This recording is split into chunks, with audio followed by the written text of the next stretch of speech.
এই ধরনের অনুষ্ঠানে আসা মানে আমি আসলে দর্শক হিসেবে আসতেই খুব বেশি কমফোর্ট ফিল করি। কারণ আমি জুলাই গণ অভ্যুত্থানের পরেই আমি যখন দেখতেছিলাম যে ঢাকা ইউনিভার্সিটিতে প্রচুর সেমিনার হইতেছে, তো ওই সময় আমি একটা পোস্ট দিছিলাম ফেসবুকে জীবনানন্দের কবিতারে একটু মকারি কইরা যে পৃথিবীর সব ঘুঘু ডাকিতেছে আরসি মজুমদারে, এরকম একটা আর কি। তো এইটা বলার পরে যেটা হইলো যে আমি প্রচুর অ্যাটাকের শিকার হইলাম আর কি। অ্যাটাকটা এরকম যে ও আপনারা কেউ ডাকে না এই জন্য আপনি এসব সব বলতেছেন। বিষয়টা হইতেছে যে আমার আসলে ওই ইন্টেলেকচুয়াল অ্যাবিলিটি তৈরিই হয়নি, বা আমি আসলে ওই ধরনের ইন্টেলেকচুয়াল জার্নি আমার নাই, যে জার্নি দিয়ে আসলে আপনাদের সামনে আমি এই বিষয়গুলো নিয়ে ক্রিটিক করতে পারি, এগুলো নিয়ে আমি আসলে কথা বলতে পারি। মানে রিয়েলি আমি আসলে এটা আমার নাই। তো যেটা হয়েছে যে গণ অভ্যুত্থানের পর আমারও একটু খায়েশ হইলো যে একটু মনে হয় ইন্টেলেকচুয়াল তো আমিও হইতে পারি। মানে এমন কঠিন কিছু কি ব্যাপারটা কিনা ভাবতেছিলাম আর কি। তো এটার জন্য অবশ্য একটা ইয়েও আছে। আমি যখন 9-10-এ পড়ি, আমি বগুড়া পুলিশ লাইনে পড়াশোনা করতাম, বগুড়ায়। তো বগুড়ায় হচ্ছে আমাদের পড়ুয়া নামে একটা খুবই বিখ্যাত লাইব্রেরি ছিল, বইয়ের দোকান আর কি। তো সেই বইয়ের দোকানে মাঝে মধ্যে আমার যাওয়া হইতো 9-10-এ। গিয়ে দেখতাম ওইখানে ধরেন তক্ষশিলায়, ঢাকার তক্ষশিলায় যে ধরনের বইপত্র পাওয়া যাইতো ওই সময়, আমার ধারণা ওই বইপত্রগুলো বগুড়া পড়ুয়া লাইব্রেরিতেও পাওয়া যাইতো, ওই টাইপের বই। তো তখন আমি দেখতাম যে ধরেন দেরিদা, তারপরে হচ্ছে ফুকো, তারপরে এডওয়ার্ড সাইদ, মানে এদের নাম আমি 9-10 থেকেই জানছি ওই বইয়ের দোকানে যাওয়ার সুবাদে। তো আমার অভ্যুত্থান পরবর্তী সময়ে আমার মনে হলো যে যেহেতু 9-10-এ আমি এগুলোর নামটাম জানতাম, সো মনে হয় বুদ্ধিজীবী আমি হইতেই পারবো, নাম যেহেতু জানি আসলে। কারণ বাংলাদেশে আমার যেটা লাগে আর কি, সেটা হলো যে যে কোনো ঘটনারে বাংলাদেশের ইন্টেলেকচুয়ালরা ব্যাখ্যা দেন প্রিভিয়াস কোনো মানে ফিলোসফিক্যাল জার্নির থেকে, যেই হাইপোথিসিস হয় সেইটা থেকে। অর্থাৎ যে কথা ভাই বলছেন আর কি, যে ধরেন ইউরোপের একাডেমিয়া যে ধরনের চিন্তাভাবনা করতেছে বা কইরা গেছে, সেই ধরনের হাইপোথিসিস বা সেই ধরনের কনক্লুশন দিয়েই তারা আসলে বাংলাদেশের চিন্তাভাবনাকেও তারা মানে মানে এটারেও তারা রেজাল্ট হিসেবে দেখেন আর কি। তো আমার কেন জানি এখনও মনে হয়, মানে আমি স্ট্রংলি বিলিভ করি যে এখনও যদি আমি একটু ধরেন এই যে যাদের নামটাম বললাম, এই সমস্ত দার্শনিক বুদ্ধিজীবীদের যদি একটু পড়াশোনা করি, তাহলে সম্ভবত আমার পক্ষেও ইন্টেলেকচুয়াল হওয়া সম্ভব। আমি এখনও বিলিভ করি আসলে। তার মানে যেটা ব্যাপারটা দাঁড়াইতেছে সেটা হলো যে কোনো পড়াশোনা ছাড়াই এবং নিজের কোনো চিন্তাভাবনা ছাড়াই কিন্তু ঢাকা শহরে ইন্টেলেকচুয়াল হওয়াটা খুব ইজি। মানে আমার কাছে লাগছে এটা, যে এমন নতুন কিছু তো পাইলাম না।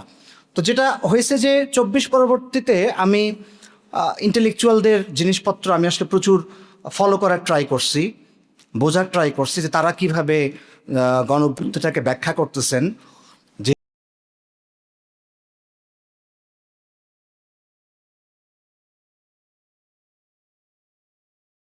আসলে ওই অর্থ অত মূল্যও নাই। একটা গণ অভ্যুত্থান না হইলে আপনারাও আমার এখানে দেখতেন না, কারণ গণ অভ্যুত্থানের আগে কোনোদিনই আমি কোথাও ডাক পাইনি। তার মানে বিষয়টা দাঁড়াইছে কি জানেন, যে যেন বা ধরেন শিল্প সাহিত্য এদেশের কোনো প্রয়োজনই লাগে না, শুধু প্রয়োজন লাগে ইন্টেলেকচুয়ালদের। আমি মানে কোট অনকোট যারা ইন্টেলেকচুয়ালিটি কইরা বেড়ান তাদেরই লাগে। আমি কখনোই আসলে এ ধরনের কোনো মঞ্চে, এ ধরনের কোনো জায়গায় আমি দাঁড়টাক পাইনি কথা বলার জন্য। কারণ আসলে ওই যে স্পিভাকের ওটার মতোই যে আমি আসলে সাবঅল্টার্ন, সো আমার আসলে কিছু বলারই নাই। আমার হয়ে বলে দেবে মোহাম্মদ আজম। ব্যাপারটা আসলে এই টাইপের ঘটনা ঘটতেছিল। তো এরপরে আসলে একটা গণ অভ্যুত্থান ঘটলো। আমি আজম ভাইয়ের কথা যেহেতু আসছে, আমি ওনার সেই বিখ্যাত অ্যাজমালি ভাষার প্রবন্ধ কী সব হ্যান ত্যান আমি পড়ার ট্রাই করলাম। আমি পড়া আসলে কিছুই বুঝিনি। এটা আমার কমতি হইতে পারে, অথবা আজম ভাইয়ের গবেষণার সমস্যা হইতে পারে। কারণ উনি যে অ্যাজমালি ভাষা বলতেছেন, আমি না আসলে অ্যাজমালি ভাষার ডেফিনেশন আমি আজ পর্যন্ত পাইনি, যে আসলে অ্যাজমালি ভাষাটা কি, এটা আমি পাইনি। ধরেন আমার বাড়ি বগুড়া, অ্যাজমালি শব্দটার অর্থ আমি যেভাবে ছোটোবেলায় আমি জানি, সেটা হচ্ছে যে ধরেন সব সমাজের মধ্যে যেরকম যে জিনিসটা আছে যে সবার সাথে মেশে, এটাই হলো আজমালি। কিন্তু মোহাম্মদ আজমের ওই বিখ্যাত প্রবন্ধটাই কিন্তু আসলে আজমালি ভাষায় না। মানে যে আজমালি ভাষা উনি বলতেছেন যে আজমালি ভাষায় আসলে আপনার এই দেশের একটা অভ্যুত্থান ঘটছে, এটা আমার কাছে মনে হচ্ছে যে এটা ভুয়া আলাপ। ভুয়া আলাপ কী অর্থে জানেন? আমি ওনার প্রবন্ধ পড়ার সময় যেহেতু উনি আজমালি ভাষার কথা বলতেছেন, আমি বারবার নিজেরা খোঁজা ট্রাই করছি। মানে আমি খোঁজা ট্রাই করছি আসলে কবি হিসেবেই। কারণ আমি জুলাই গণঅভ্যুত্থানে আপনারা জানেন আমি প্রচুর স্লোগান লিখছিলাম, যে স্লোগানগুলো ছিল একদম পাবলিকের ভাষায়, যেই ভাষা আসলে একাডেমিয়াতে ঢোকার কোনো চান্স আসলে নাই, সেই ধরনের ভাষায় কিন্তু আমি আমার স্লোগানগুলো লিখছিলাম, আমার কিছু কবিতা লিখছিলাম। আমি দেখলাম যে কই ওনার ওই প্রবন্ধে কিন্তু আমরা যারা এই ধরনের ভাষা জনগণের কাছ থেকে নিয়ে আবার জনগণের কাছে দিলাম, ফেরত দিলাম, সেই ভাষা বা আমাদের কোনো মানে জার্নির কোনো উল্লেখ আসলে ওনার ওই প্রবন্ধেই নাই। তো দেখেন আমি যখন স্লোগান লিখলাম, আমার মনে আছে যে এক হয়েছে সারা দেশ, খুনিচুতার টাইম শেষ, আমি এই ধরনের একটা স্লোগান লিখছিলাম 1 তারিখে। এবং আমার এই স্লোগান নিয়ে আমি দেখছি যে ঢাকায়, চিটাগাংয়ে মানে মোটামুটি একটা ভালো মানে উত্তপ্ত ঘটনা ঘটছে এবং জনগণ এইটারে নিছিল। এরপরেও আমি নানানভাবে জুলাইয়ের নানান জিনিসপত্র লেখার চেষ্টা করছি, সেটাও কিন্তু আসলে ওই ভাষাটায়, যেই ভাষাকে আমি পার্সোনালি আজমালি ভাষা বলে মনে করি। কিন্তু আমি দেখছি যে আমার এই ধরনের কাজের কোনো আলোচনা আমি ঠিক রেকগনিশন বলবো না, কারণ বাংলাদেশের ইন্টেলেকচুয়ালদের কাছ থেকে আমি কখনোই রেকগনিশন আশা করি না। কারণ ওই যে আমি আবারও বললাম, তাদের চিন্তার কাঠামোই তৈরি হয় ইউরোপে এবং সেটা দিয়ে তারা সব কিছু চিন্তাভাবনা করতে মানে করেন। বাংলাদেশের যে আদি যে টেক্সট, বাংলাদেশের সমাজের যে কাঠামো, বাংলাদেশের মানুষের যে চিন্তাভাবনা, এই আদি টেক্সট মানে এই অঞ্চলের আদি টেক্সট কিন্তু এই দেশের ইন্টেলেকচুয়ালরা খুবই কমই পড়ছেন। সো ধরেন যে আপনার ইউরোপ কী ধরনের চিন্তাভাবনা করতেছে, এটা দিয়ে তারা চিন্তাভাবনা করেন। তো আমি যখন দেখছি যে ইন্টেলেকচুয়ালদের মধ্যে মানে আমাদের কোনো উল্লেখই নাই, তখন আমি আসলে জিনিসটা হারায় ফেলছি যে ইন্টেলেকচুয়ালদের দিকে এত টাকায় আসলে লাভ নাই। এবং আমি নিজে বোঝার ট্রাই করছি, যদিও আমার আসলে ওই দৌড় আমার নাই যে আমি আমার নিজের মতো করে আমি বোঝার ট্রাই করব। আমি জাস্ট জুলাই পরবর্তী কতগুলো প্রবলেম আমি নিজে ফিল করছি, আমি সেগুলো নিয়ে একটু 2-1টা কথা বলে আমি শেষ করব। জুলাইয়ের পরে মানে আরও 10টা মানুষের মতোই আমি নিজেও ট্রাই করছি, মানে আমি ভাবার হয়তো আমারও সুযোগ ঘটছিল যে সম্ভবত এবার শাহবাগ এবং শাপলার যে বায়ানেরি, এই বিখ্যাত বায়ানেরি এটা ভেঙে পড়বে। 2-1 দিন মানে আমারও ছোট মাথার বুদ্ধি দিয়ে আমি এটা ভাবার ট্রাই করছিলাম। কিন্তু আমি ওই যে ভাই যেটা বলে গেল, আমি ওনার মতো করে থিওরাইজ করতে পারবো না।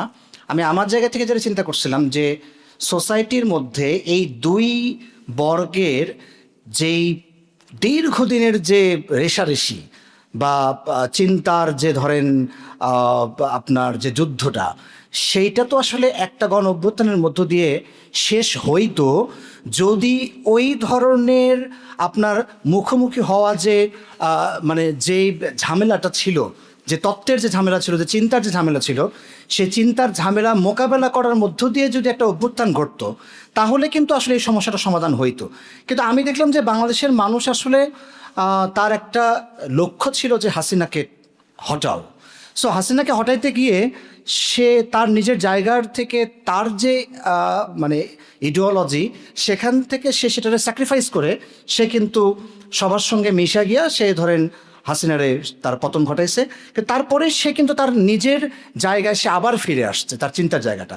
কারণ আমি আবারও বলতেছি যে আমাদের যে অভ্যুত্থান, এই অভ্যুত্থান যে ইন্টেলেকচুয়ালদের যে এই অভ্যুত্থানের পিছনে কোনো অবদানই নাই, মাঝে মধ্যে এটা আমি নিজেই ভাবি আসলে। মানে আমি এখন এই মানে কি বলে যে এটাকে আমি রেজাল্ট আকারে বলতেছি না যে আসলে কোনো অবদানই নাই, কিন্তু আমি আসলে দেখি না। কারণ যদি ইন্টেলেকচুয়ালদের চিন্তা দিয়েই এই অভ্যুত্থানটা সংগঠিত হইতো, তাহলে আমাদের সমাজের মধ্যে যে বাইনারিগুলো অভ্যুত্থানের আগে ছিল এবং যেগুলো বিপুলভাবে একে অপরের সঙ্গে ঝামেলা করতেছিল, এই প্রবলেমগুলো কিন্তু অভ্যুত্থানের পরে আর হইতোই না, যদি এটা ইন্টেলেকচুয়ালদের চিন্তার কোনো জার্নি থেকে এই অভ্যুত্থানটা হইতো। এই অভ্যুত্থান আসলে মানুষ তার জুলুমের শিকার হইতে হইতে সে আসলে মানে এমন একটা পর্যায়ে পৌঁছে গেছে যে তখন তার আর জান দেওয়া ছাড়া কোনো বিকল্প নাই। মানে সে আসলে এই জান দেওয়ার বিকল্পের জায়গা থেকে সে এই অভ্যুত্থানে দাঁড়াইছে।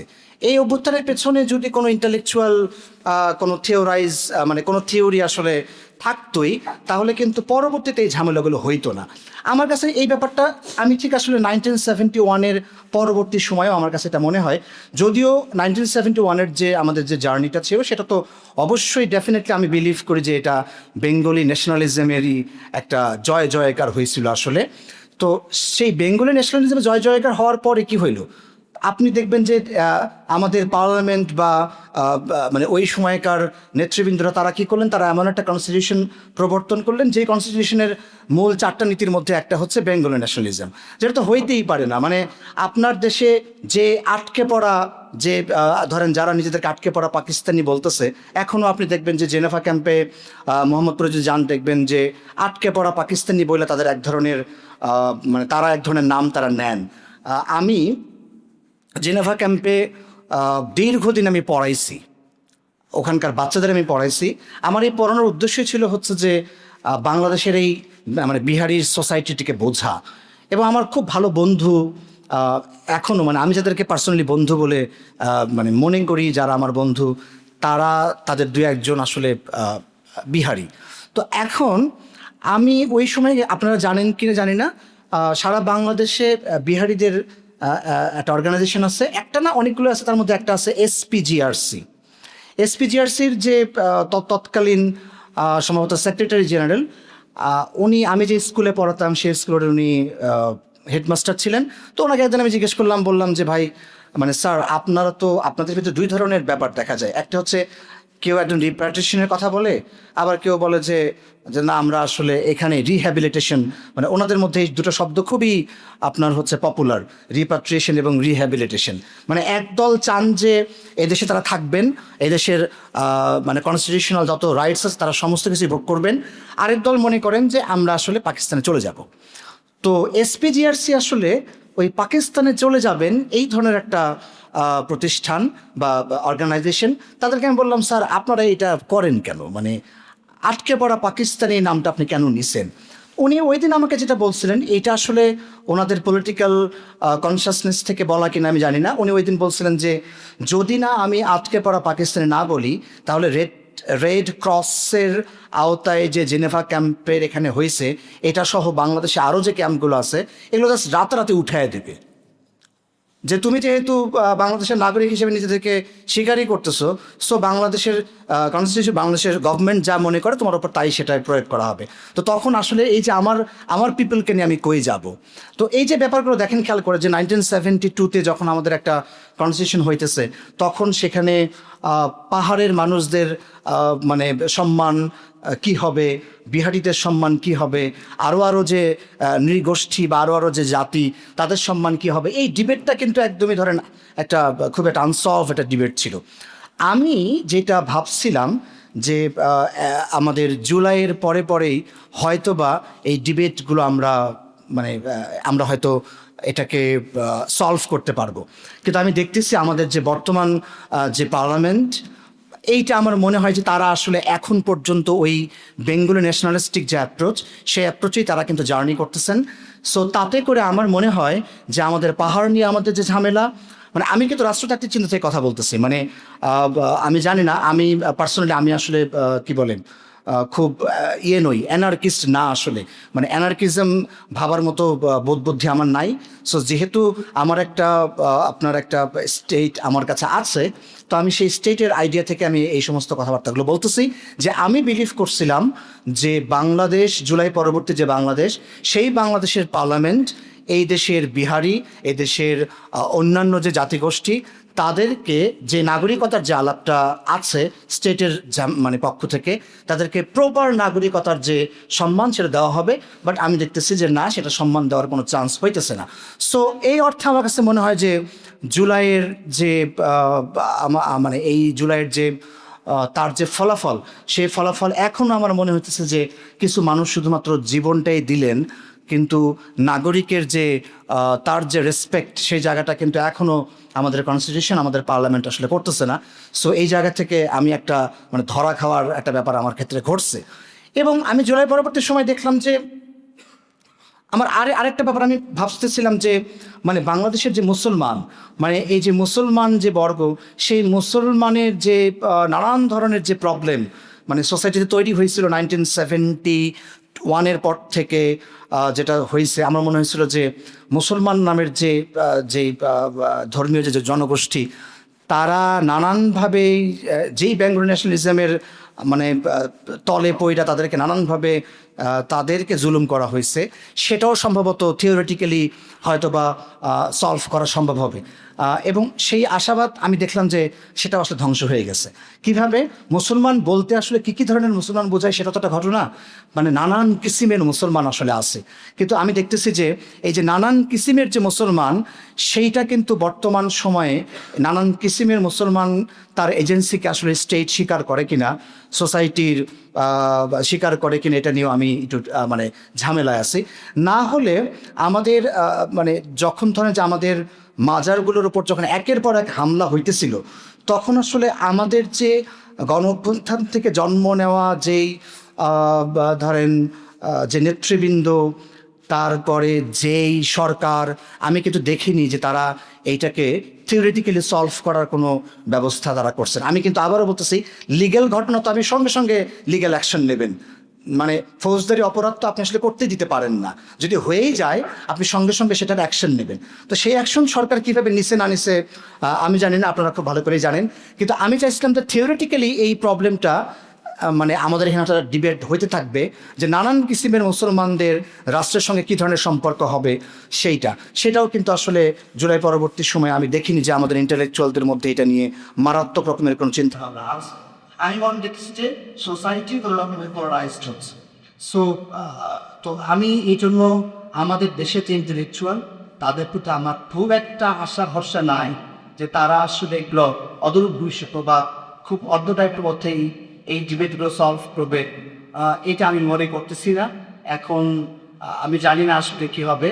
আমি অপটিমিস্টিক লোক, কিন্তু আমার মনে হয় যে আমি আসলে এত আশাবাদ হতো আমার লাগাটাও ঠিক হয়েছে না।